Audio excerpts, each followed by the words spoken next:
Hello everybody and welcome to Nathan on Shuffle and to my latest episode of New Album Spotlight.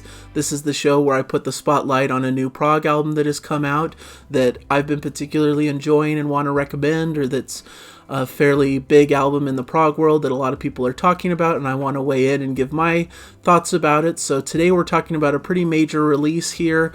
This is Devin Townsend's new album, Lightwork. Of course, Devin Townsend is a Canadian artist who is very popular in the heavy, more extreme metal side of the prog spectrum, but he really does it all. You know, he has so many different styles and sounds that he explores, and he has a very diverse catalog of music that from one album to the next, there's so many different things going on, so much variety, so much different genres that he's playing with, different soundscapes. He's almost like a modern Frank Zappa to me, that he's really delving into just what he wants to play and what sparks interest in him, and it really develops into these complex, crazy, interesting works that he comes out with.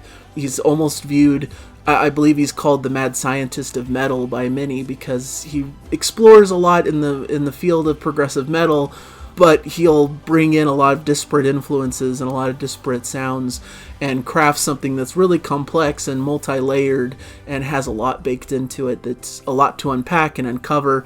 And I think Lightwork is really no exception to this. Really, his last major album was Empath, which really put a big mark in the progressive metal world. A lot of people thought that was one of his crowning achievements. It was one of the first albums I actually heard from Devin Townsend in full. Just goes through so many different moods and melodies and moments, different genres. Each track is its own world in a way, but they all combine to create this big, massive universe that he's crafted. And it really, I felt, was a good culmination of him as an artist and everything that he's about. He did release 2 albums, Snuggles and The Puzzle, which were basically constructed out of the pandemic period. It was him exploring his feelings in a more abstract format, but a lot of people didn't view those the same way as some of his mainstream albums, because it was a bit more of a project, a bit more abstract and different.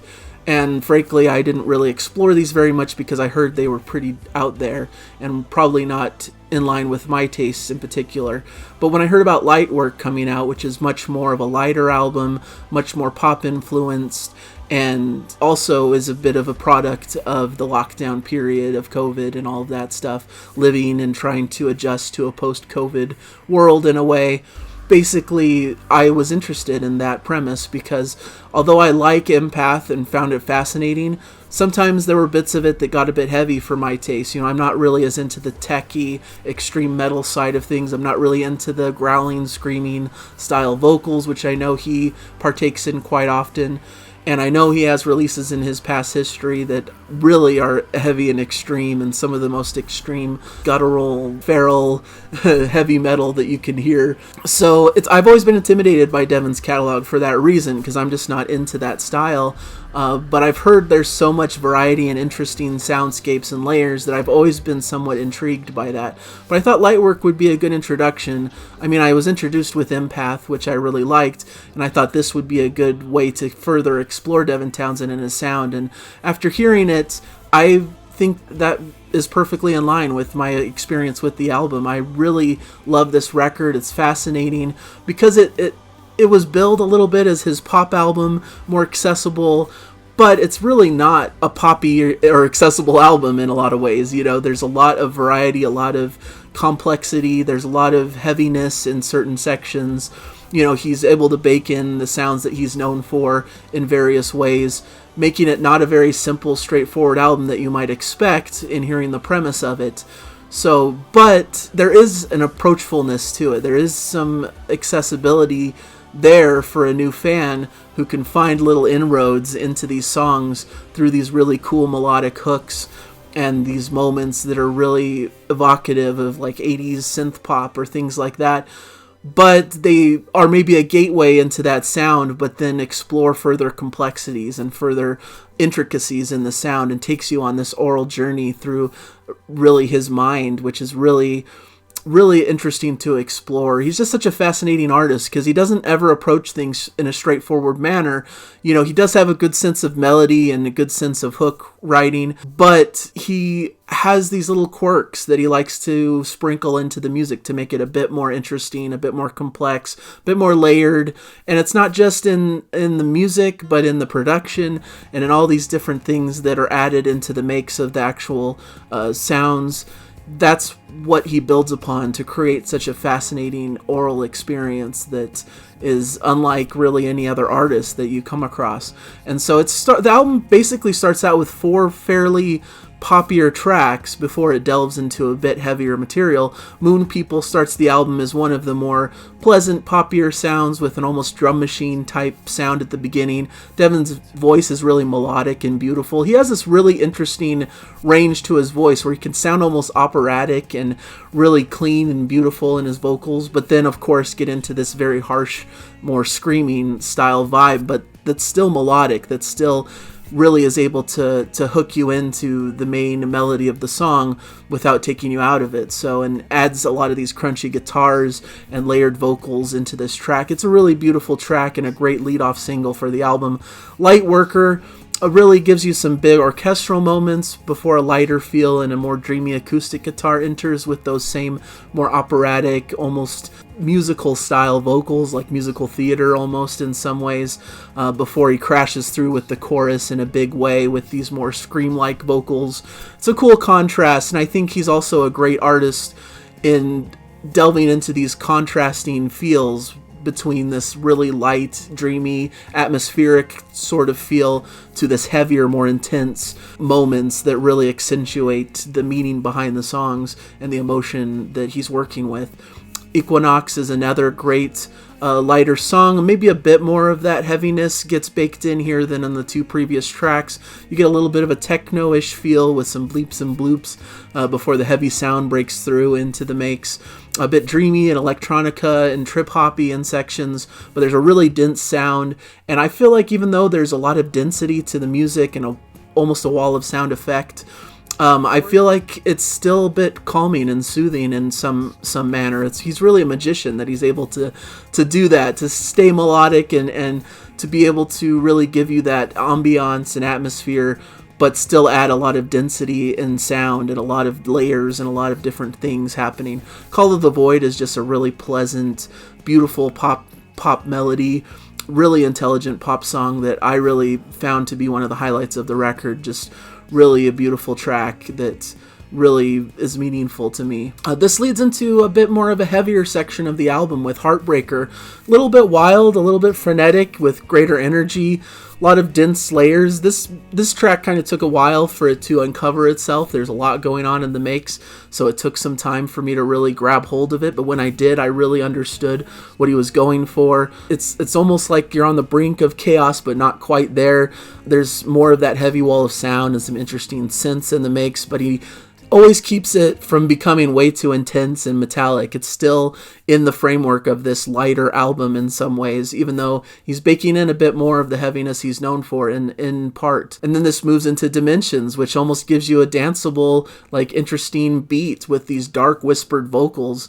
You get a bit more of the harsh vocals towards the latter half with a more creepier, a darker atmosphere, which is really an interesting twist from where we've been so far. It's like we're getting slightly darker and a little bit more off kilter as we continue through this album. Celestial Signals is a great track with a lot of memorable melodies, almost an 80s synth pop inspiration to this one, a big layer of sound, some great guitar work, great touchstones of little bits of proggy keyboards in there that I appreciated.